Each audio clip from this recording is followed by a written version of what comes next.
அஸ்ஸலாமு அலைக்கும் வரஹ்மத்துல்லாஹி வபரகாத்துஹு.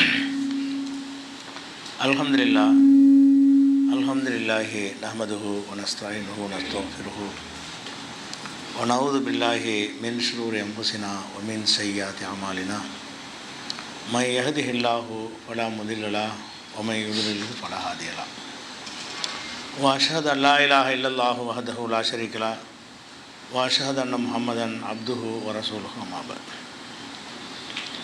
கண்ணியத்திற்குரிய எல்லாம் வல்ல அல்லாஹு ஜல்ல ஷானஹு தஆலாவின் நல்லடியார்களே, இஸ்லாத்தின் பார்வையில் உடை என்ற இந்த ஜும்மா தொடர் உரையில் உடை சம்பந்தமான செய்திகளோடு அலங்காரம் செய்து கொள்வது பற்றியும் நம்ம பார்த்து வருகிறோம். இந்த அலங்காரத்தை பொறுத்த வரைக்கும் தலைமுடி, தாடி, மீசை இது மாதிரியான விஷயங்களுக்கெல்லாம் மார்க்கத்தில் சில ஒழுங்குகள் இருக்கிறது. அந்த விஷயத்திலே நம்ம மார்க்கத்தை கடைப்பிடிக்க கடமைப்பட்டிருக்கிறோம். இதுக்குள்ளே நுழைவதற்கு முன்னாடி ஒரு அடிப்படையான செய்தியை ஏற்கனவே உங்களுக்கு சொன்ன ஒரு அடிப்படை தான் மீண்டும் நினைவூட்டி விட்டு இந்த தலைப்பிற்கு நம்ம செல்லலாம்.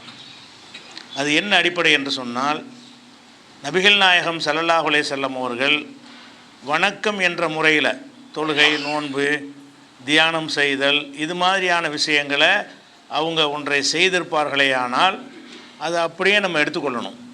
அவங்க அதை சொல்லித் தருவதற்கு தான் தூதராக அனுப்பப்பட்டார்கள். அது இல்லாமல் உலக விஷயங்கள், உலக நடைமுறைகளில் அவங்க செஞ்சிருப்பார்கள் என்று சொன்னால் அதில் அல்லாஹ்வுடைய வஹி அந்த கட்டளை பிரகாரம் செஞ்சால் மட்டும்தான் அது மார்க்கமாக ஆகும். அப்படி இல்லாமல் அந்த ஊர் வழக்கப்படி நபிகள் நாயகம் ஸல்லல்லாஹு அலைஹி வஸல்லம் ஏதாவது செய்தால் அதுக்கு மார்க்கத்துக்கு சம்பந்தம் இல்லை. இந்த ஒரு அடிப்படையில் விளங்கிக் கொள்ளணும். உதாரணமாக நபிகள் நாயகம் ஸல்லல்லாஹு அலைஹி வஸல்லம் அவர்கள் ஒட்டகத்தில் தான் அவங்க பிரயாணம் பண்ணாங்க. அவங்க காலத்தில் நம்ம இப்போ பயன்படுத்தக்கூடிய எந்த ஒரு வாகனமும் இருக்கலை. அப்போ ஒட்டகத்தில் பயணம் பண்ணுவது மார்க்கத்தில் ஒரு சுன்னத்து, அது பேண வேண்டிய வழி என்று சொல்லுவோமா? சொல்ல மாட்டோம். நபிகள் நாயகம் ஸல்லல்லாஹு அலைஹி வஸல்லம் ஒட்டகத்தில் போனாங்கன்னா அந்த நேரத்தில் உள்ள வசதிக்கு பயன்படுத்தி கொண்டார்கள். அது மார்க்கம் என்று போகவில்லை. அதனால தான் அவங்க 40 வயசில் நபி என்றாவதற்கு முன்னாடி ஒட்டகத்திலாம் போனாங்க. நபியாக ஆன பிறகு அல்லாஹ்வுடைய உத்தரவு வந்து போனால் தான் அது மார்க்கமாகும்.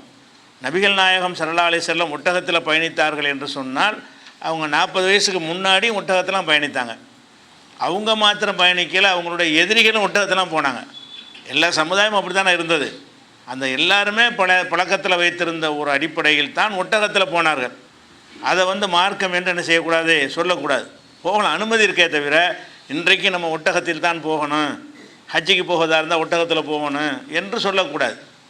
நபிகள் நாயகம் ஸல்லல்லாஹு அலைஹி வஸல்லம் அவங்களுடைய காலத்தில் கோதுமை தான் அந்த பகுதியில் உணவாக இருந்தது. கோதுமை ரொட்டியை சாப்பிட்டாங்க. கோதுமை ரொட்டி சாப்பிட்றது சிறந்தது என்றோ அது சிறந்த சுன்னத்தான வழிமுறை என்று சொல்ல முடியுமா? சொல்ல முடியாது.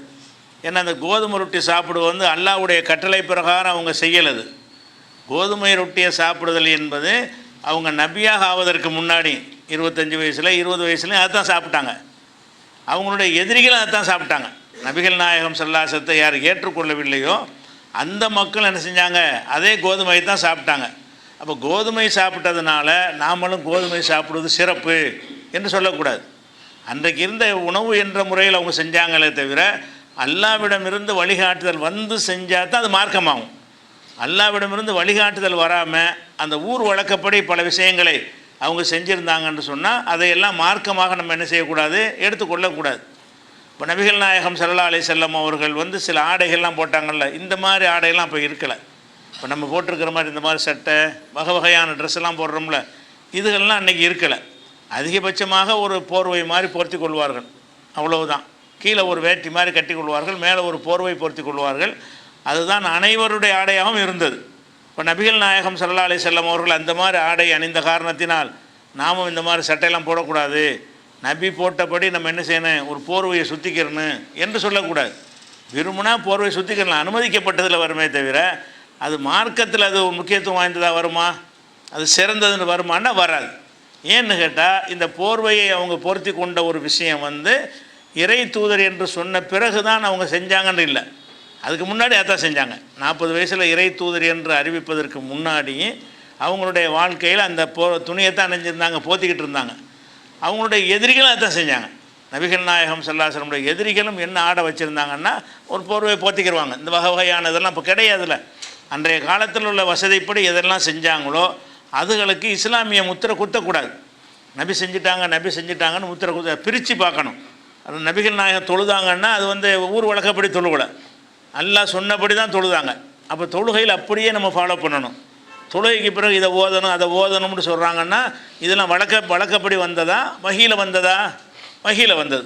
அல்லாஹ்விடமிருந்து கற்றுக் கொடுத்த அடிப்படையில் தான் இப்படி தொழணும், இப்படி நோன்பு வைக்கணும், இது ஜக்காத்து இவ்வளவு கொடுக்கணும், ஹஜ் இதை செய்யணும், இது ஹலாலு இது ஹராம் என்று நபிகள் நாயகம் ஸல்லல்லாஹு அலைஹி வஸல்லம் அப்படி விலைக்கு சொன்னாங்கன்னா அது மார்க்கமாயிரும். அதை கண்டிப்பாக நம்ம ஃபாலோ பண்ணி ஆகணும். அப்படி இல்லாமல் ஊர் வழக்கப்படி சில காரியங்களை செய்திருப்பார்களே ஆனால் அதெல்லாம் அந்த காலத்து வழக்கம். இந்த காலத்தில் இங்கே இருந்தாங்கன்னா நம்ம சாப்பிட்ற மாதிரி பிரியாணி சோறு தான் சாப்பிடுவாங்க. இந்த காலத்தில் நபி ஸல்லல்லாஹு அலைஹி வஸல்லம் இருந்தார்களே ஆனால் இந்த காலத்தில் எந்த உணவு பரவலாக கிடைக்கிறதோ அந்த உணவை சாப்பிடுவாங்க. இந்த காலத்தில் எந்த வாகனத்தில் மக்கள் பயன்படுத்துகிறாங்களோ அந்த மாதிரி வாகனத்தை அவங்களும் பயன்படுத்துவாங்க. அதனால் உணவு பழக்கம், உடை, இந்த விஷயங்கள்ல எல்லாம் அல்லாஹ்வுடைய ரசூல் என்ற முறையில் செஞ்சதற்குல அதை மட்டும்தான் நம்ம எடுத்துக்கணும். அப்போ இந்த உலக விஷயங்களை பொறுத்த வரைக்கும் அவங்க வாய்மொழியாக சில விஷயங்களை ஆர்டர் பண்ணுவாங்க, அப்போ மார்க்கமாயிரும். உலக விஷயத்திலேயே வந்து உதாரணமாக பேரிச்சம்பழம் நபிகள் நாயகம் சாப்பிட்டாங்கன்னு இருக்கணும் வைங்களேன். நீங்கள் பேரிச்சம்பழத்தை கொண்டு நோன்பு துறங்க அப்படின்ற சொல்லிட்டாங்கன்னு சொன்னால் அது சுன்னத்தாகி போயிடும் அவங்க சொன்ன காரணத்தினால. அப்படி சில விஷயங்களுக்கு அவங்களுடைய சொல்லு வரணுமே தவிர அப்படி வராமல் அவங்க சில காரியங்களை ஊர் வழக்கப்படி செய்தார்கள் என்று சொன்னால் அதுக்கு மார்க்கம்ங்கிற ஒரு கலரை கொடுக்கவே கூடாது. அதை அடிப்படையை வழங்கி கொள்ளணும். அதே மாதிரி தான் மருத்துவம். இப்போ நபிகள் நாயகம் ஸல்லல்லாஹு அலைஹி வஸல்லம் காலத்தில் பலவிதமான மருத்துவங்கள் இருந்துச்சு. அந்த மருத்துவம் எல்லாம் இறைவனிடமிருந்து அறிவிக்கப்பட்ட மருத்துவமா? இல்லை. அந்த மக்களை என்னஞ்சாங்க, நம்ம நாட்டு வைத்தியம் வச்சுருக்கோம்ல, பாட்டி வைத்தியம்லாம் சொல்கிறாங்கல்ல, அந்த மாதிரி தேல் கடிச்சு அதை செய்வாங்க, தலைவலிக்கு இது, காய்ச்சலுக்கு எதுன்னு சொல்லி சில மருந்து நம்ம பழக்கத்தில் கிராம வைத்தியங்கள் இருக்குது. இந்த மாதிரி நபிகள் நாயகம் ஸல்லல்லாஹு அலைஹி வஸல்லம் காலத்தில் பலவிதமான மருத்துவங்கள் செய்தார்கள். அந்த மாதிரி மருத்துவத்தை நபிகள் நாயகம் ஸல்லல்லாஹு அலைஹி வஸல்லம் செஞ்சார்கள். உடனே நபி வழி மருத்துவம்னு அதை வியாபாரம் பண்ண ஆரம்பிச்சிட்டாங்க. சில ஆளுக்கு என்ன செஞ்சிட்டாங்க, நபி வழி மருத்துவம் செய்கிறோம். அந்த காலத்தில் உள்ள அந்த மருத்துவம்லாம் வஹீல செஞ்சதா, இறைவனுடைய கட்டளை பிரகாரம் செஞ்ச ஒரு விஷயமா? இல்லை. அந்த எல்லாருக்கும் தெரிஞ்ச ஒரு விஷயம். நபிகள் நாயகம் செஞ்ச அந்த மருத்துவ முறை வந்து அவங்களுக்கும் அது தெரியும், அந்த பகுதியில் வாழ்ந்த எல்லா மக்களுக்கும் தெரியும். அதைத்தான் அவங்க வழக்கமாக பயன்படுத்திட்டு வந்தாங்க. அதன் அடிப்படையில் அந்த காலத்து மருத்துவத்தை பயன்படுத்தினாங்களே தவிர இந்த வியாதிக்கு இதை செய்தார்கள் அப்படின்னு வந்தால் அது என்ன செய்யக்கூடாது, இஸ்லாத்துடைய வழிகாட்டுதல் இதைத்தான் நம்ம செய்யணும் என்று வழங்கக்கூடாது. ஏன்னு கேட்டால் அந்த விஷயத்தை நபிகள் மாத்திரம் அதை செய்யலை, நபிகளுடைய எதிரிகளை தான் செஞ்சாங்க. அந்த காலத்து வைத்தியம் முறையே அதுவாகத்தான் இருந்தது. ஒரு உதாரணத்துக்கு சொல்வதாக இருந்தால் நபிகள் நாயகம் ஸல்லல்லாஹு அலைஹி வஸல்லம் அவர்கள் வந்து உஹது போர்க்களத்தில் கடுமையாக தாக்கப்படுறாங்க. பற்கள்லாம் உடைந்து, கடவாய் பற்கள்லாம் சிதறி, ரத்தம் பயங்கரமாக வெளியேறி மூர்ச்சித்து விழுகிறாங்க, மயக்கம் ஓட்டு விழுந்துடுறாங்க. ஆனால் ரத்தம் ஓடிக்கொண்டே இருக்கிறது. இந்த நேரத்தில் அவங்க மகள் ஃபாத்திமா, அவங்கள மதீனாவுக்கு பக்கத்திலான பத்ர் இருக்கிறது, அவங்க ஓடி வந்து கேள்விப்பட்டு வந்து அவங்க என்ன செய்கிறாங்கன்னா அந்த ரத்தத்தை நிப்பாட்டுறதுக்காக வேண்டி தண்ணியை ஊற்றுறாங்க, அதுக்கு மேலே ஊற்றுறாங்க, எடுத்துறதுக்கு நிற்க மாட்டேங்குது. அதுக்கப்புறம் அந்த பேரிச்சம் பாய் எடுத்ததை எரித்து அதை சாம்பலாக்கி அந்த சாம்பலை அந்த காயத்தில் என்ன செய்கிறாங்க, பூசுகிறாங்க. சாம்பலை பூசினோன்னே ரத்தம் நின்றுச்சு. அந்த ரத்தம் ஓடிக்கிட்டு இருக்கும் பொழுது மேலே சாம்பலை பூசிட்டா என்னவாயிரும், ரத்தம் நின்று போயிடும். அந்த மாதிரி ஃபாத்திமா நாயகி வந்து அப்படி செய்கிறாங்க. இது போர்க்களத்தில் நடக்குது, ரத்தம் நின்று போய்விட்டது. இது ஹதீஸ்களில் வருகிறது. உடனே இது வந்து நமக்கு காயம் ஏற்பட்டால் இந்த சாம்பலை பூசணும்னு விளங்கி கொள்ள முடியுமா? அந்த காலத்தில் ரத்தத்தை நிப்பாட்டுறதுக்கு இருந்த ஒரு வழி அதுதான் இருந்தது. ஆனால் அதில் வந்து சிறந்த வழி கிடையாது. அது அந்த காலத்தில் இருந்தது அந்த வழி தானே தவிர அதுதான் சிறந்த வழியானா இல்லை. அதனால் சில சைடு எஃபெக்ட் இன்ஃபெக்ஷன்லாம் வரும். சாம்பலை வச்சு இந்த காயத்தில் பூசும் பொழுது ஒரு இன்ஃபெக்ஷன் பிரச்சனைகள்லாம் வரத்தான் செய்யும். ஆனால் அதை விட ரத்தத்தை நிப்பாட்டணும். இப்போ ரத்தம் ஒரு அளவுக்கு மேலே போயிடுச்சுன்னா உயிருக்கு ஆபத்தாக போயிடும். அதற்காக வேண்டி அந்த ரத்தத்தை நிப்பாட்டுவது தான் பிரதானம் என்கிற வகையில் அதில் என்னென்ன இன்ஃபெக்ஷன் வரும் என்பதையெல்லாம் கவனத்திலலாம் கொள்ளாமல் அந்த சாம்பலை பூசி ரத்தத்தை நிப்பாட்டினாங்க. இதை வந்து நபிகளும் செஞ்சார்கள், அந்த பகுதியில் உள்ள மக்களுடைய வழக்கமாகவும் இருந்துச்சு. இந்த ஃபாத்திமா வந்துக்கிட்டு பூசுனாங்களே, ரசூல்லா சொல்லியா பூசுனாங்க? அவங்கள அறிஞ்சதுனால தானே செஞ்சாங்க. அவங்கள அதை அறிஞ்சு வச்சுருந்தாங்க, அந்த மாதிரி காயம் ஏற்பட்டால் சாம்பலை பூசிக்கிறேன்னு. அப்போ இன்றைக்கி ஒருத்தர் ஆக்சிடெண்ட் ஆகிட்டார்னு வைங்க, உடனே நான் நபி வழி மருத்துவம் செய்ய போகிறேன்ட்டு சாம்பலை கொண்டு போய் ஒரு பூச முடியுமா? அந்த ரத்தத்தை நிப்பாட்டுவதற்கு அதை விட நவீன வசதிகள்லாம் வந்து விட்டது. அதை பயன்படுத்தி அதை செய்யணுமே தவிர அது ஒரு இஸ்லாமிய முறை, அது தொழிலாகவும் நிறைய பேர் பண்ணுறாங்க. நபி வழி மருத்துவம் என்று சொல்லி நிறைய பொய்களை எல்லாம் சொல்லி கொண்டிருக்கிறார்கள். அப்போ நபிகள் செஞ்சதுக்கு ஆதாரம் இருக்கிறது, அதில் மாற்றுக்கருத்து இல்லை. அது எந்த மாதிரி செஞ்சாங்க? இறைவனுடைய செய்தி என்ற முறையில் செஞ்சாங்களா, ஊர் வழக்கம்ங்கிற முறையில் செஞ்சாங்களா? அவங்க செஞ்சுருக்கிறாங்க, அவங்க சொன்ன பொய்யாவெல்லாம் சொல்லலை. சில விஷயங்களை, மருத்துவத்தை நபிகள் நாயகம் செஞ்சாங்க. எதன் அடிப்படையில் செஞ்சாங்க? அந்த ஊருடைய வழக்கப்படி செஞ்சாங்க. அந்த ஊரில் உள்ள எல்லாருமே செஞ்சாங்க. இஸ்லாம்ங்கிற அடிப்படையில் இதுதான், இதை செஞ்சால் தான் இறைவனுக்கு பிடிக்கும், இந்த வழிமுறை தான் சிறந்தது அப்படிங்கிற முறையில் செஞ்சாங்களான்னு அப்படி கிடையாது. அப்போ நபிகள் நாயகம் ஸல்லல்லாஹு அலைஹி வஸல்லம் அந்த மாதிரியான செயல்களை எல்லாம் நம்ம என்ன எடுத்துக்கொள்ளக்கூடாது. அவங்க செஞ்சாங்கன்னு கிடைச்சாலும் கூட ஒவ்வொரு செயல்லையுமே பிரித்து பார்க்கணும்.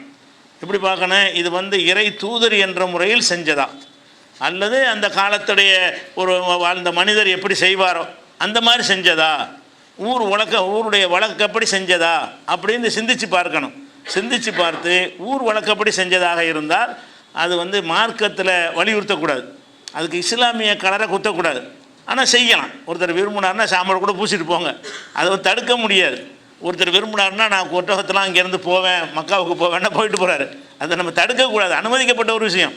ஆனால் அதுதான் சிறந்தது, அதுதான் நபி வழி, அந்த மாதிரி செஞ்சால் தான் இறைவனுக்கு பிடிக்கும் அப்படின்னு செய்யவே கூடாது. அது நபி அவர்கள் வணக்கம் என்கிற பெயரில் செஞ்சுருக்கணும், அல்லது உலக விஷயத்திற்கு வாயால் சொல்லியிருக்கணும். செஞ்சுட்டு இதை செய்வது தான் சிறந்தது, இதுதான் நல்லது என்று சொல்லிட்டாங்கன்னா அது வஹியாயிடுது, கட்டளையாயிடுது. அது இந்த ஒரு பேசிக்கை நம்ம விளங்கிக்கொள்ளணும் ஃபஸ்ட்டு. அந்த அடிப்படையில் தான் இப்போ நபிகள் நாயகம் ஸல்லல்லாஹு அலைஹி வஸல்லம் அவர்கள் தலைமுடி வச்சாங்கன்னு வருது. அவங்க தலைமுடி எந்த மாதிரி வச்சுருக்கிறாங்க என்று கேட்டால் 4 விதமான அளவுகள் சொல்லப்படுது. ஏன்னா தலைமுடி ஒரே அளவு எப்பவும் இருக்காதுல்ல. ஒரு மாதம் வெட்டாமல் ஓட்டியெல்லாம் கொஞ்சம் இறக்கம் கூடி போயிடும், வெட்டுன அன்றைக்கி கொஞ்சம் கம்மியாக இருக்கும். அப்போ நபிகள் நாயகம் ஸல்லல்லாஹு அலைஹி வஸல்லம் தலைமுடியை சொல்லும் பொழுது சில ஹதீஸுகளில் என்ன வருதுன்னா, அந்த காதுடைய பாதி, இந்த காது இருக்குல்ல, அந்த காதுடைய பாதி மட்டத்துக்கு இந்த முடி எவ்வளோக்கு இருக்கும்னு கேட்டால் காதுடைய பாதி அளவுக்கு சில காலங்களில் முடி வைத்திருக்கிறார்கள். சில காலங்களில் அந்த காதுடைய அந்த சோனைங்கிறாங்கள்ல, இந்த தொங்குற பகுதி இது வரைக்கும், அதான் காதுடைய பாதி அளவுக்கு சில நேரங்களில் முடி இருந்திருக்குது.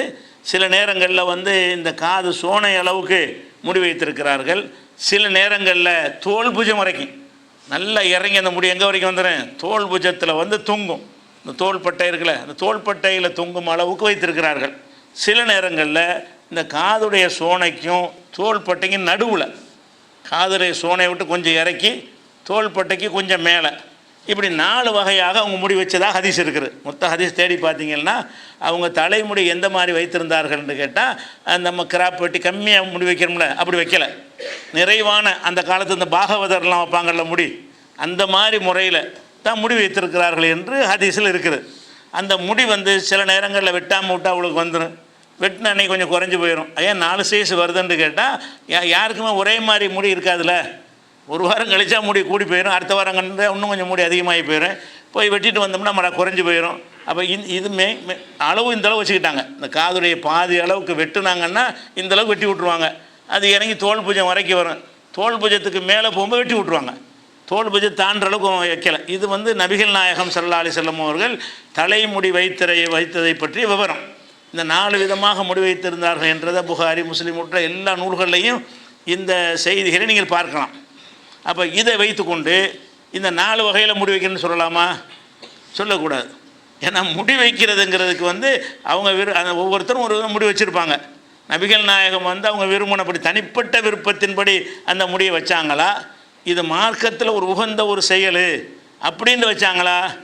மார்க்கத்தில் உகந்த செயல் என்று வைத்தால் அவங்க வாயால் அதை சொல்லணும். நான் இந்த மாதிரி நீங்கள் வைங்க, இப்படி வைப்பது தான் சிறந்தது என்று சொல்லிவிட்டார்கள்னா தலைமுடிக்கு சுண்ணத்தாகி போயிடும். முடி வைப்பது சுண்ணத்து. இதே மாதிரி முழுசாக தான் முடி வைக்கணும், கிராப் வெட்டக்கூடாது, குறைவாக வெட்டக்கூடாது, எந்த வகையிலையும் அப்படின்ற அர்த்தம் எப்போ வரும்? அது நபிகள் நாயகம் ஸல்லல்லாஹு அலைஹி வஸல்லம் அவர்கள் அது வந்து வஹீங்கிற முத்திரை, இறைவனுடைய செய்தி என்ற ஒரு முத்திரை அவங்க குத்துனா மட்டும்தான் அது மார்க்கத்தில் வரும். அந்த அடிப்படையில் பார்க்கும்போது அப்போ முடிய நபி ஸல்லல்லாஹு அலைஹி வஸல்லம் அவர்கள் நிரம்ப வைத்திருக்கிறார்கள், அதாவது முழு முடி வைத்திருக்கிறார்கள். அப்போ இந்த மாதிரி செய்திகளை பார்த்து நம்ம என்ன விளங்கிக்கிறக்கூடாதுன்னா, இந்த மாதிரி தான் நம்ம முடி வைக்கணும்னு வழங்கக்கூடாது. வைக்கலாம், வைக்கிறது அவசியம்னு வழங்கக்கூடாதே தவிர, நீங்கள் விரும்புனீங்கன்னா அந்த மாதிரி முடி பெருசாக கூட வைத்து கொள்றதுக்கு அனுமதி இருக்கிறது. அதை இல்லாமல் குறைத்து கொள்வதற்கு உங்களுக்கு அனுமதி இருக்கிறது. அதெல்லாம் உலக வழக்கில் அதுக்கு ரசூலுல்லாஹ் ஒரு கட்டளை விட்டுட்டாங்கன்னு சொன்னால் நம்ம விருப்பத்தை சார்ந்தது தான். இதை இப்படி தான் செய்யணும், இப்படி செய்யக்கூடாது என்ற எந்த கட்டளையும் இல்லை என்று சொன்னால் அவைகளெல்லாம் நம்ம விருப்பப்படி செஞ்சுக்கலான்னு அர்த்தம். நமக்கு ஏதாவது கட்டளை இட்டுட்டாங்கன்னா அந்த கட்டளை இப்படி தான் நடக்கணும். அப்போ இந்த தலையை முடிக்க அப்படி சொன்னாங்களா, அதே மாதிரி நீங்கள் பாருங்கள், தாடி இருக்கு இல்லையா, அதுவும் முடி தானே, தலைமுடியும் முடி தான், தாடி வளர்கிறது முடி தானே.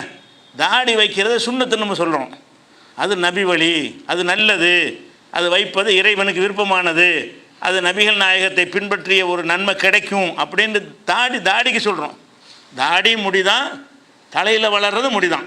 ஆனால் தலைமுடியை வைக்கிறது சுன்னத்துன்னு யாருமே சொல்ல மாட்டாங்க, சொல்லக்கூடாது. அது நபி வழின்னு ஏன்னு கேட்டால் அது வந்து நபிகள் அதை வைக்க சொல்லி உங்களுக்கு வலியுறுத்தலை. தாடியை பொறுத்த வரைக்கும் அதை அவங்க தாடி வைக்கவும் செஞ்சாங்க, கட்டளையும் போட்டாங்க, நீங்கள் தாடி வளருங்கள், தாடியை வந்து என்ன செய்யாதீங்க, சிறைச்சிடாதீங்க. அந்த மாதிரி வந்து தாடிக்கு வந்து ஒரு கட்டளை இட்டுருக்குறாங்க. இந்த கட்டளையினால தான் அது வந்து என்னவாகுது, சுன்னத்தாகுது. இல்லைன்னா அன்றைக்கு முஸ்லீம் அல்லாத மக்களும் தாடி வச்சுருந்தாங்க. நபிகள் நாயகம் ஸல்லல்லாஹு அலைஹி வஸல்லம் தாடி வச்சுருந்த மாதிரி அபூஜஹல் அவனுடைய எதிரியாக இருந்த அபூஜஹலும் பெரிய தாடி தான் வச்சுருந்தார். அப்போ தாடி வைத்தல் என்பது அன்றைய அரபுகளுடைய வழக்கம்தான். அது இஸ்லாத்தில் ஏன் விரும்பத்தக்கது ஆகுதுன்னு சொன்னால் அவங்க சொல்லிட்டதுனால தான். தாடியை பற்றி சொன்னாங்க, தலைமுடியை பற்றி சொல்லலை. தாடி வைக்கிறத பற்றி நீங்கள் வையுங்க, அது நல்லது என்று நமக்கு அறிவுரை சொன்னார்கள். தலைமுடியை பொறுத்த வரைக்கும் அறிவுரை சொல்லலை. அப்போ என்ன விளைவிக்கிறேன்னு, தலைமுடி விஷயத்துக்கு எந்த ஒரு ரூலுமே கிடையாது மார்க்கத்தில். எதை செய்யக்கூடாதுன்னு தடுத்துருக்கிறாங்களோ அதை மட்டும் தவிர்த்து கொள்ளணுமே தவிர, மற்றபடி முடியை பெருசாக வைக்கிறது, சின்னதாக வைக்கிறது, எந்த மாதிரி வேண்டுமானாலும் வைத்துக்கொள்ளலாம். அதே மாதிரி நபிகள் நாயகம் ஸல்லல்லாஹு அலைஹி வஸல்லம் அவர்கள் அந்த தலைமுடி வைத்ததை சுன்னத்துன்னு சொல்லாவிட்டாலும் அது அனுமதிக்கப்பட்டதுன்னு விளங்கிக்கிற மாதிரி அந்த தலைமுடி எப்படியெல்லாம் வச்சாங்க என்று கேட்டால், சில நேரங்களில் அதாவது வகிடு ரெண்டு, அந்த வகிடு இருப்பாங்கள்ல, நடு வகிடு எடுத்து முடி சரி பிரித்து போடுவாங்கள்ல, அந்த மாதிரி ரசூல் ஸல்லல்லாஹு அலைஹி வஸல்லம் அவர்கள் வகிடு எடுத்தவர்களாகவும் இருந்திருக்கிறாங்க. அப்போ வகிடு எடுக்கிறது சுன்னத்துன்னு சொல்கிறதுக்கு வரல. அப்படி வந்ததுனால அது ஒரு நபி வழின்னு சொல்லக்கூடாது, நீங்கள் வைக்கலாம். வகிடு எடுத்துகிற மாதிரி இப்படி பாதி பிரித்து அதை சீவிக்கிட்டார்கள்னு சொன்னால் அது தடுக்கப்பட்டது ஒன்றும் கிடையாது. என்ன ஸ்டைல் பண்ணுறதெல்லாம் கேட்கக்கூடாது. ஸ்டைல் பண்ணுறதுக்கு தான் எல்லாம் வந்து தலையில் முடியை தர்றான். இந்த முடி என்னத்துக்கு, என்ன யூஸ் இருக்குது ஸ்டைலை தவிர? முடியை இறைவன் தந்திருக்கிறான, இந்த ஸ்டைல் பண்ணுறதை தவிர அதில் என்ன ஒரு பர்பஸ் இருக்குது, ஏதாவது என்ன நன்மை இருக்குது? ஒரு நன்மையுமே இல்லை. அது ஸ்டைலுக்காக தான் இருக்கிறது. இன்னும் சொல்லப்போனால் நபிகள் நாயகம் ஸல்லல்லாஹு அலைஹி வஸல்லம் சொல்கிறாங்க, மன்கானலஹு ஷாருன் பொல் யுக்ரிமுஹு, ஒருவருக்கு முடி இருக்குமே ஆனால் அதை நல்ல மதிப்போடு வைத்து கொள்ளட்டும். முடி என்ன மதிப்போடு என்ன பார்த்தோன்னே எல்லாம் விரும்புகிற மாதிரி என்னெல்லாம் தேய்ச்சி ஒரு நல்ல அழகாக இருக்கிற மாதிரி வைத்து கொள்ளுங்கள் என்று தலைமுடிக்கு இப்படி கட்டளையிட்டாங்க. முடி வச்சிங்கன்னா பரட்டையாக இருக்கக்கூடாது. எந்த அளவுக்கு நம்ம அதில் பேணுதலாக இருந்தால் போதும். நீங்கள் சின்னதாக வைங்க, பெருசாக வைங்க, கிராப்பு வைங்க, என்ன மாதிரி வேண்டாலும் வைங்க, ஆனால் பரட்டையாக இருக்கக்கூடாது. பரட்டை அந்த பறந்து போய் நிற்கணும் பார்த்தாலேயே, அந்த மாதிரி ஒரு குருவி கூடு மாதிரி இருக்கும் சில பேருடைய தலையில் முடிகள்லாம். அந்த மாதிரி வைக்கலாமான்னு கேட்டால் அப்படி வைக்கக்கூடாது. ஏன் வைக்கக்கூடாதுன்னு சொன்னோம்னா, நபிகள் நாயகம் ஸல்லல்லாஹு அலைஹி வஸல்லம் அவங்களுடைய காலத்தில் ஒருத்தர் வர்றார். வந்தால் இந்த மாதிரி தலைமுடி பரட்டையாக வர்றாரு. தலைமுடி என்ன செய்யலை, சீவி அந்த ஒரு அழகான முறையில் அவர் வைக்காமல் பரட்டையான ஒரு நிலையில் வர்றார். அப்போ நபி ஸல்லல்லாஹு அலைஹி வஸல்லம் அவர்கிட்ட சொல்லுவாங்க, ஏப்போ அந்த தலைமுடியை ஒரு வாரி படிய செய்கிறது ஒன்றும் உனக்கு கிடைக்கலையா, என்ன கிடைக்கல, சீப்பு கிடைக்கலையான்னு கேட்குறாங்க. அந்த என்ன சீப்புன்னு சொல்லாமல் உன்னுடைய தலைமுடியை படிய செய்கிறதுக்கு ஒன்றுமே உன்ட்ட கிடைக்கலையாப்பா அப்படின்னு கேட்குறாங்க. அவர் உடனே போயிட்டு வந்து அழகாக சீவிட்டு என்ன செய்கிறாரு, வர்றாரு. இது எவ்வளோ அழகாக இருக்குது, நீ முந்தி இருந்தது பரட்டையாக இருப்பதை விட இது பார்க்க எவ்வளோ அழகாக இருக்குது என்று நபிகள் நாயகம் ஸல்லல்லாஹு அலைஹி வஸல்லம் சொன்னார்கள். அப்போ தலையில் முடி வைக்கிறது எப்படி வேண்டாலும் வைத்துக்கொள்ளலாம். கூட வச்சுக்கிறங்க, குறைச்சி வச்சுக்கிறங்க. இந்த பசங்கள்லாம் ஸ்டைலாக வைக்கிறாங்கல்ல, அதெல்லாம் வந்து அது சில ஆளுக்கு வந்து கூட அதெல்லாம் இஷ்டத்துக்கு சொல்கிறாங்க. கூடாதுன்னு சொல்ல நீங்கள் யார், நான் யார்? கூடாதுன்னு சொல்லி அல்லாஹ் சொல்லணும், நபிகள் நாயகம் ஸல்லல்லாஹு அலைஹி வஸல்லம் சொல்லணும். அவங்களுடைய ஆர்டர்கள் ஏதாவது வந்திருக்குதா? தலைமுடியை இந்த மாதிரி ஒரு ஒரு பக்கம் சிரைச்சிட்டு ஒரு டைப்பை வைக்கிறாங்கல்ல இந்த காலத்தில் ஃபேஷன்ட்டு சொல்லி, இதெல்லாம் நம்ம இல்லாத ஒன்றை அவங்க செய்யும்போது நமக்கு ஒரு பெருப்பாக தெரியுது. எல்லோரும் வைக்கிறீங்க டிஃப்ரெண்ட்டாக இருக்காங்க, ஒரு மாதிரியாக முடி வெட்டி திரிகிறாங்க அப்படின்னு நினைக்கிறோம் நம்ம. அது ஒவ்வொரு காலத்தில் இப்படி கிராப் வெட்டுறது ஒரு காலத்தில் சொன்னாங்க. ஒரு காலத்தில் அது கிராப் வெட்டிகிட்டு இருக்கும்போது என்ன செஞ்சாங்க, கிராப்லாம் வெட்டக்கூடாது, அது வெள்ளைக்காரனுடைய இது அவனுடைய ஸ்டைலு, அது ஹராமுன்னெலாம் சொன்னாங்க. அவங்களாம் தான் சொன்னாங்க. மார்க் அறிஞர்கள் அவங்களா இஷ்டத்துக்கு சொன்னாங்களே தவிர அதுக்கு மார்க்கத்துக்கு சம்மந்தம் கிடையாது. நீ ஹராம்னு சொல்ல, நீங்கள் யார், நான் யார்? ஹராம்னு சொல்கிறாருந்தா அல்லாஹ் சொல்லணும், நபிகள் நாயகம் ஸல்லல்லாஹு அலைஹி வஸல்லம் சொல்லணும். இதை தவிர யாரும் ஒன்றை ஹராம் என்று கூடாது என்று சொல்வதற்கு அதிகாரம் கிடையாது. அப்போ தலைமுடி வைக்கிறதா இருந்தால் எப்படி வேணாலும் நீங்கள் தலைமுடி வைக்கலாம். தலைமுடியில் வந்து நடுவகைடு எடுத்து வைக்கலாம், வகைடு எடுக்காமல் அப்படியே முழுசாக பின்னாடி சீவி விடலாம், அதை எண்ணெய் நல்லா தேய்ச்சிக்கிடலாம். இன்னும் சொல்லப்போனால் சில நேரங்களில் முடி அதிகமாக போச்சுன்னா நாங்கள் பறக்க ஆரம்பிச்சிடும். பிரயாணத்தில் போகும்போது நபிகள் நாயகம் ஸல்லல்லாஹு அலைஹி வஸல்லம் அவர்கள் தலைமுடியை பின்னி போட்டுக்கிடுவாங்கன்னு வருது. பின்னுன்னா விளங்க தான் அந்த சடை மாதிரி போடுவாங்கள்ல, அப்படின்னு பரவிடும்னு சொல்லி நாளாக பின்னி போட்டு வருவார்கள். மக்காவுக்கு அவங்க எங்கேயாவது பிரயாணம் பண்ணி போகும்போது மக்காவுள்ள நுழையும் பொழுது 4 சடை போட்ட நிலையில் வந்தார்கள், மக்காவுக்கு வந்தார்கள்னு ஹதீஸ் இருக்குது. அந்த சடைன்னா என்னன்னு கேட்டால், சடைனா பொம்பளைக்குள்ளே நுழைங்கிட்டோம். சடை வந்து அதிக முடிக்கு உள்ளது, அவ்வளோதான், பொம்பளைக்குள்ளது கிடையாது. முடி அதிகமாக இருந்தால் அது அங்கேருந்து காற்றுல பறக்கும், நெத்திலாம் வந்து விழுவும். அப்படி 4 சைஸாக பிடிச்சி அது பின்னி போட்டுக்கிட்டாங்கன்னா 4 இதாக தொங்கும். அப்படியே அப்படி தொங்குறது வந்து பார்த்தா நமக்கு என்ன, சடை போட்டுட்ருக்குறான், ஒரு ஆம்பளை சடை போடுறான், ஆம்பளை சடை போடணும் பொம்பளை சடை போடாதுங்க சட்ட மார்க்கத்தில் இருக்கா? அது நம்ம வழக்கம், நம்முடைய வழக்கத்தில் உள்ளதை நம்ம சொல்கிறோமே தவிர ஆண்கள்னால் அந்த சடை போட அப்படிலாம் கிடையாது. முடி நிறைய இருந்துச்சுன்னு சொன்னால் ஒரு சடை மாதிரி கொடுத்த ஒரு இதெல்லாம் கம்பிலாம் போடுறாங்க. இப்போ பார்த்தா சடை மாதிரி சில பேர் போட்டு தெரியுறாங்க. இப்போ நவீன காலத்தில் என்ன செய்கிறாங்க, சடைங்கிற பேரில் இல்லாட்டால் கூட ஒரு கம்பி மாதிரி போட்டு சுற்றுலா போடுறாங்கல்ல, அதெல்லாம் பார்க்கும்போது என்ன இப்படி வித்தியாசமாக பண்ணுறாங்க, தப்பு செய்கிறாங்க மாதிரி நம்ம மனசில் படுது. அப்படி படக்கூடாது. நம்ம தப்புன்னு சொல்ல நமக்கு என்ன ரைட் இருக்கிறது? இஸ்லாத்தில் ஒன்றை தப்புன்னு சொல்வதாக இருந்தால் அல்லாஹ்வும் ரசூலும் சொல்லாமல் யாரும் அது தப்புன்னு சொல்கிறதுக்கு உரிமையே கிடையாது. அதனால் தலைமுடியில் வந்து அந்த மாதிரி ஏதாவது சடை போட்டு கூட வச்சுருக்கிறாங்க. ரசூல் ஸல்லல்லாஹு அலைஹி வஸல்லம் வகீடு எடுத்து வச்சுருக்கிறாங்க. இன்னும் சொல்ல போனால் அந்த அந்த பசையை போட்டு என்ன செய்வாங்கன்னா, அந்த முடி அதிகமாக இருக்கும்ல பிரயாணத்தில் இருக்கும்போது அப்படி நல்லா ஒரு பிசின் மாதிரி இருக்கும், அதை தடவிடுவாங்க. தடவுன்னு அப்படி நல்லா ஒட்டிக்கிறோம், முட்டை போட்ட மாதிரி என்ன செய்ய, அந்த முடி தலையோட தலையை ஒட்டிக்கிறோம். அந்த மாதிரியும் ரசூல் ஸல்லல்லாஹு அலைஹி வஸல்லம் போட்டிருக்கிறாங்க. அதெல்லாம் எதுக்கு போடுறாங்க? அந்த வெளியே பிரயாணத்தில் போகும்போது காற்று பயங்கரமாக அடிக்கும். ஊருக்குள்ளே இருக்கும்போது இதெல்லாம் தெரியாது. ஒட்டகத்தில் போயிட்டு காற்று அடிக்கிற அந்த வேகத்துக்கு வந்து முடி அப்படியே கண்ணையெல்லாம் மறைக்கும். வந்துக்கிட்டு பெரிய முடியாக இருக்குல்ல, கண்ணெல்லாம் அந்த மறைக்கும். அப்போ தூசியெல்லாம் உண்டு, அதில் உள்ள தூசியெல்லாம் கண்ணுக்குள்ளே போயிடும்.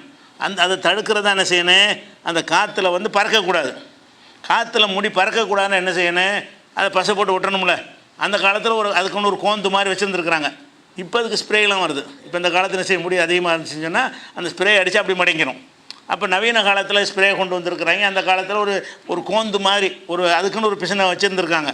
அந்த பிசினை கலந்து என்ன செய்வாங்க, அப்படியே தடவிடுவாங்க. அப்படியே காஞ்சவனு அப்படியே ஒட்டிடும், காற்றுக்கு பறக்காது. பசை போட்டு ஒட்டின மாதிரி முடி இருக்கும். அது பிரயாணத்தில் செய்வாங்க.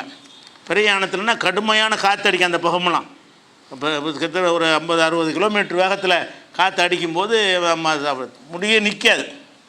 அப்போ ரசூல் ஸல்லல்லாஹு அலைஹி வஸல்லம் அவர்கள் அந்த சடை மாதிரி போட்டிருக்கிறாங்க. காரணம் தான் பசை மாதிரி போட்டு தடவி இருக்கிறாங்க. அதான் எப்போது அந்த மாதிரிலாம் செய்கிறாங்க. சில ஆளுக்கு என்ன செய்கிறாங்க, முடி அதிகமாக இருந்தால் அதுக்குரிய ஸ்ப்ரே அடித்து அப்படியே படியை வைத்திருக்கிற காட்சியெல்லாம் பார்க்குறோம். இதிலெல்லாம் போட்டுட்டு மார்க்கத்தை நுழைச்சி மக்களுக்கு அறிவுரை சொல்கிற, நல்லது சொல்கிறேன்னு பேரில் என்ன செய்யக்கூடாது, இல்லாத சொல்லிடக்கூடாது. அது அவன் விருப்பம். அப்படியே அல்ல இருந்து அப்படி தான் ரசூலுல்லாஹ் சொல்லியிருக்கிறாங்க. முடி இருந்தால் அழகு வச்சுக்கிறோங்கண்ணே, அழகு அவன் எது அழகுன்னு நினைக்கிறானோ அது மாதிரி வச்சுட்டு போகிறான். ஆனால் அதில் ஒரே ஒரு விஷயந்தான் இருக்கிறது. என்ன இருக்குதுன்னு கேட்டால், குடுமி வைக்காதீங்கன்னு தடுத்துருக்குறாங்க. இந்த தலைமுடியில் வந்து எதுக்கு தடைன்னு கேட்டால், இந்த குடுமி மாதிரி இப்படி வச்சுட்டு 2 பக்கத்தில் வச்சுட்டு மற்றெல்லாம் விட்டுருவாங்க. அந்த குடுமி மாதிரி வைத்துக்கொள்வதை வந்து ரசூல் ஸல்லல்லாஹு அலைஹி வஸல்லம் அவர்கள் இப்படி வைக்காதீங்க, வச்சா முழுசாக சிரைச்சி போடு, இல்லாட்டி முழுசாக வை. இந்த மாதிரி வந்து ஒரு பகுதியை அப்படி சிரைச்சிட்டு ஒரு பகுதியில் ஒரு கொத்து மாதிரி வைக்கிறாங்கல்ல, அது எதனால் காரணம் நமக்கு வரல. ஆனால் காரணம் வந்து நம்ம தேடி பார்த்தோம்னு சொன்னால் இதெல்லாம் ஒரு மதத்தின் பெயரால் தான் செஞ்சுக்கிட்டு இருந்தாங்க. இந்த குடுமி என்பதெல்லாம் என்ன, கடவுளுக்கு ஒரு காணிக்கை மாதிரி செஞ்சுட்டு அந்த மாதிரி முடியை வைத்துக்கொள்வது வந்து இறைவனுக்காக செய்யக்கூடியது என்ற நம்பிக்கையில் பிற மதங்களில் செய்கிறாங்க. ஆனால் அதை சொல்லி நபிகள் நாயகம் தடுக்கலை. நம்ம பார்க்கும் பொழுது இது ஒரு மாதிரியான கலாச்சாரத்தை இருக்குது. அப்போ நபி அதை விரும்பலை. எதை விரும்பலை? குடுமி வைத்து கொள்ளக்கூடாது. நீங்கள் குடுமி மாதிரி இல்லாமல் முடிய வைத்து, அதுக்கு பேர் கசுன்னு சொல்லுவாங்க. நபி ஸல்லல்லாஹு அலைஹி வஸல்லம் அவர்கள் கசு என்பதை தடுத்தார்கள்னு வருது. கசுண்டா என்ன அப்படின்னு கேட்கும் பொழுது அதை சொன்ன அந்த நபித்தோழர் விளக்குறார். என்ன விளக்குறாருன்னு கேட்டால், ஒரு பகுதியில் கொத்தாக முடியை விட்டு விட்டு மற்ற பகுதியெல்லாம் சிரைப்பது, அதாவது குடுமி வைப்பது என்று அதுக்கு விளக்கமும் சொல்லுகிறார். அப்போ இந்த குடுமி வைக்கிறது தான் மார்க்கத்தில் தடை. குடுமின்னா என்ன அர்த்தம்னா, ஒரு கொத்தா முடியை வச்சுட்டு பாக்கி எல்லாம் நடுவில் மட்டும் கொஞ்சம் விட்டுறது, பாக்கி எல்லாம் வலிச்சு எடுத்து குடுமி மாதிரி நிற்காது, ஒரு கொம்பு மாதிரி நிற்கும். அந்த மாதிரி ஒரு டைப்பில் மட்டும்தான் தடுக்கப்பட்டிருக்கு. அப்போ அது தடை என்றால், இதை தவிர வேறு எந்த தடையும் நம்ம தேடி பார்க்க முடியலை. தலைமுடி சம்பந்தமாக நீங்கள் தேடி தேடி பார்த்தாலும் எந்த தடையும் பார்க்க முடியலை. அப்போ இந்த பசங்க ஸ்டைலாக வச்சுட்டு தெரியறதெல்லாம் போட்டு நம்ம மார்க்கத்தை முத்திரையை குத்தி அதை ஒன்றும் செய்யக்கூடாது. ஆசைப்பட்டு செய்கிறாங்க. ஒவ்வொரு நேரத்தில் ஒன்று ஒன்று ஆசைப்படுவாங்க. ட்ரெஸ்ஸை பார்த்தா கூட அந்த காலத்தில் பெல் பாட்டம்னு ஒரு பேண்ட் போடுவாங்க. அதை இப்போ பார்த்தா எல்லாம் கோமணித்தனமாக இருக்கும். அது போல் அகலத்துக்கு இருக்கும் காலில் பார்த்திங்கன்னா. அந்த மாதிரி அதை ஒரு ஸ்டைலாக போட்டு தெரிஞ்சாங்க. அது எப்படி தடை செய்கிறது? நீங்கள் ஒவ்வொரு காலத்தில் ஒன்று ஒன்று ஸ்டைல் ஃபேஷன் செய்வாங்க. நம்ம எதை பார்க்கணும்? இந்த ஃபேஷன் நபிகள் நாயகம் தடுத்த விஷயம் அதில் ஏதாவது இருக்குதா? தடுத்த விஷயம் இருந்தால் அது கூடாதுன்னு சொல்லணும். தடுக்கலைன்னு சொன்னால் தடுக்காத எல்லாமே ஹலால் தான். எதையெல்லாம் தடுக்காமல் இஸ்லாத்தில் விடப்பட்டிருக்குதோ அதெல்லாம் அனுமதிக்கப்பட்டதுன்னு அர்த்தம். ஏன்னா அல்லாஹ் எதையும் மறக்கிறவன் கிடையாது. உமாக்கான ரப்புக்க நசியா, உமது இறைவன் எதையும் மறக்க மாட்டான். அவன் தடைய கூடாத ஒன்றாக இருந்து அவனே சொல்லியிருப்பான். கூடாத ஒன்றாக இருக்குமே ஆனால் மறந்துட்டுலாம் விட மாட்டான். அப்போ இறைவன் அதை சட்டமாக ஆக்கியிருப்பான். இறைவன் சட்டமாக்காமல் விட்டுட்டான் என்று சொன்னால் உங்களுக்கு அனுமதின்ற அர்த்தம். ஏன்னா ஒரு விஷயத்தை இறைவன் சொல்லாமல் விட்டுட்டான்னு சொன்னால் துருவிலாம் போகக்கூடாது. இதுக்கு உதாரணமாக நம்ம ஹஜ்ஜி இருக்குல்ல, ஹஜ்ஜி கடமைன்னு நம்ம விளங்கி வச்சுருக்குறோம். இந்த ஹஜ்ஜி கடமை என்று நபிகள் நாயகம் ஆரம்பத்தில் மக்களுக்கு சொல்கிறாங்க. அப்போ அதில் ஒரு ஆள் எந்திரிச்சு கேட்குறாரு, இந்த ஹஜ்ஜி கடமைங்கிறீங்களே வருஷம் கடமையான்னு கேட்குறாரு. ஹஜ்ஜி கடமைண்டா இப்போ கேட்டு போக வேண்டியானா, ஒரு தான் கடமைன்னு விளங்கிட்டு போகணும்ல. அவர் என்ன செய்கிறாரு, ரொம்ப விவரமாக இருக்கிறாங்கிறதுக்காக வேண்டி கேட்குறாரு. அப்போ வருஷம் ஹஜ்ஜி கடமையான்னு கேட்குறாரு. அஃபீக்குல் ஆமீன், ஆண்டுதோறும் கடமையா அப்படின்னு அவர் கேட்குறாரு. அப்போ நபிகள் நான் என்ன செஞ்சிட்டாங்கன்னா, கட்டுமையாக முகமெல்லாம் சிவந்துருச்சு கோவப்பட்டு. என்னதுக்கு உனக்கு அல்லாஹ் கடமைண்டா வருஷம்னு அல்லாஹ் சொல்லுவான். அல்லாஹ் சொல்லாமல் சொல்லியிருக்கும்போது அந்த சலுகையை பயன்படுத்திக்கிறங்க. நீங்களாக அதை கேள்வியை டைட்டாக்கி, நீங்களாக தேவையில்லாத ஒரு விஷயத்தை உண்டாக்கி நீங்கள் அப்படி கேள்வி கேட்காதீங்க. கடமைன்னா ஒருக்கா செஞ்சால் போதும். வருஷம்னா அல்லாஹ் அதை சொல்லிடுவான். மாதம்னா அதை அல்லாஹ் சொல்லிடுவான். ஹஜ்ஜி கடமை என்றால் அது ஒரு தடவை தான் கடமை. ஆனால் இப்படி நீங்கள் கேள்வி கேட்கக்கூடாது. அதில் என்ன அர்த்தம்னு கேட்டால், அல்லாஹ் ஒன்றை ஏதாவது சொல்லாமல் விட்டான் என்று சொன்னால் அதை துருவக்கூடாது. ஒமா சகத்தானு ஃபஹு அஃபுன், அல்லாஹ் சில விஷயங்களை ஹலாலை தெளிவாக சொல்லிவிட்டான், ஹராமானதையும் தெளிவாக சொல்லிவிட்டான். சில விஷயங்களை சொல்லாமல் விட்டிருக்கிறான் அல்லாஹ். எதற்காக என்றால் உங்களுக்கு ஒரு சலுகைக்காக. அப்படின்னா என்ன அர்த்தம்? செய்யலான்னு அர்த்தம். அது கூடாதுன்னு அவன் சொல்லியிருப்பான்ல. ஒரு விஷயத்தை பற்றி இஸ்லாம் பேசாமல் விட்டுருச்சுன்னு சொன்னால் அதை நம்ம போய் இது துருவிக்கிட்டு இருக்கக்கூடாது. அல்லாவே சொல்லலையில, அல்லாவே ஹராமாக்கலையில், முறையை நம்ம போட்டு ஹராமாக்கணும். அல்லாஹ் ஹராமாக்காத ஒன்றை நம்மளாக போட்டு ஹராமாக்கிறதுக்காக பேணுதலுங்கிற பேரில் நிறைய எல்லை மீறுவாங்க. எல்லை மீறுவதற்கு இஸ்லாத்தில் மார்க்கத்தின் பெயரால் எல்லை மீறுவதற்கு அனுமதி கிடையாது. அப்போ எல்லை மீறுற ஆட்கள் தான் என்ன செய்வாங்க, இந்த மாதிரி புதுசாக அவங்களுக்கு பிடிக்காத ஒன்றையெல்லாம் மார்க்கத்துடைய முத்திரையை குத்தி சொல்லுவாங்க. அதனால் இந்த தலைமுடிக்கும் இந்த மாதிரியான எந்த ஒரு கண்டிஷனும் கிடையாது. அது என்ன வேணாலும் செஞ்சுக்கலாம். அது ஒரு சட்டமாச்சு. அடுத்தது தாடி வைக்கிறது, மீசை வைக்கிறது, நகம் வெட்டுறது, அக்குள்ள உள்ள முடிகளெல்லாம் நீக்கிறது, எல்லாத்துக்குமே சில ஒழுங்குமுறைகள் இருக்கிறது மார்க்கத்தில். இப்போ இன்றைக்கி தலைமுடியை மட்டும் வைத்துக்கணும். இன்ஷா அல்லாஹ் மீதியை அடுத்தடுத்த வாரங்களில் பார்க்கலாம்.